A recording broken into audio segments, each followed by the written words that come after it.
So my dear student, next question हमारी screen पर है जेई एडवांस 2022 पेपर 2 का क्वेश्चन।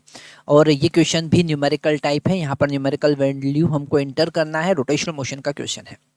क्वेश्चन में गिवन है solid sphere of mass 1 kg and radius 1 metre roll without slipping on a fixed incline plane with an angle 30 degree. Angle of inclination यहाँ पर theta का value कितना given है? 30 degree given है।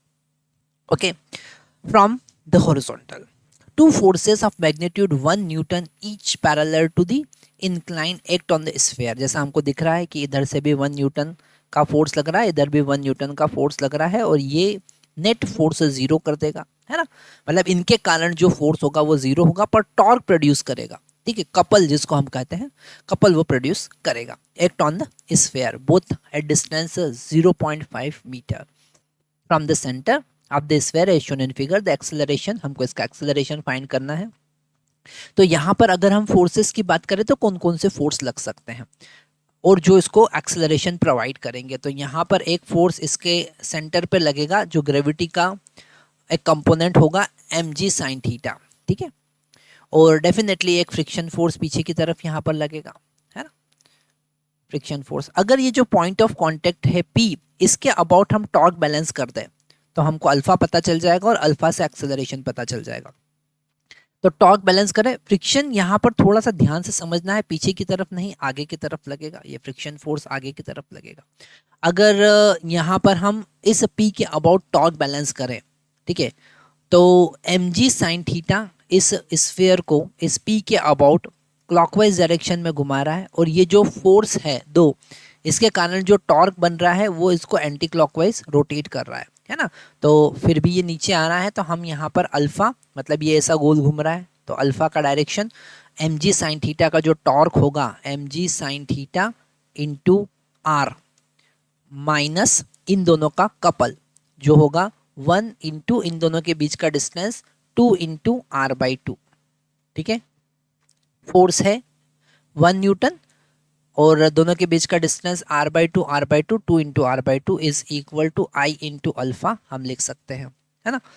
अब यहाँ पर m का वैल्यू 1 है, g का वैल्यू 10 है, साइन 30 डिग्री 1/2 होगा, r का वैल्यू यहाँ पर 1 है, माइनस कैंसिल करेंगे, r का वैल्यू 1 है, -1 is equal to I into alpha. तो यहाँ से i का वैल्यू कितना होगा? अगर इस P पॉइंट के अबाउट इस स्फीयर का, क्योंकि यहाँ पर सॉलिड स्फीयर है, तो सॉलिड स्फीयर का उसके सेंटर के अबाउट मोमेंट ऑफ इनर्शिया कितना होता है? उसके सेंटर ऑफ मास के अबाउट मोमेंट ऑफ इनर्शिया होता है 2/5 mr²। ठीक है, स्मॉल r हम यहाँ यूज कर रहे हैं तो स्मॉल r लिख सकते हैं। तो इस P के अबाउट अगर हम देखें तो पैरेलल एक्सिस थ्योरम हम यूज कर सकते हैं, 2/5 mr² प्लस mr², है ना। दोनों के बीच का डिस्टेंस कितना है? यहाँ से यहाँ तक का डिस्टेंस r है, तो ये हो जाएगा 7/5 mr²। तो 7/5 m का वैल्यू 1, r का वैल्यू 1 स्क्वायर, है ना। तो यहाँ पर हमको मिलेगा 7/5 इंटू अल्फा, है ना।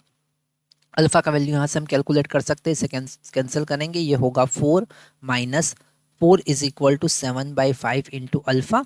तो अल्फा का वैल्यू हमको मिलेगा 20/7 रेडियन पर सेकेंड। ठीक है, रेडियन पर सेकेंड। और acceleration of centre of mass हम लिख सकते हैं अल्फा इंटू आर, है ना। तो अल्फा का वैल्यू 20/7 और आर का वैल्यू 1, मतलब आंसर आया हमारा 20/7 मीटर पर सेकेंड स्क्वायर। इसे आप पॉइंट में कन्वर्ट करके जो भी वैल्यू है यहाँ पर एंटर कर सकते हैं। Thank you very much.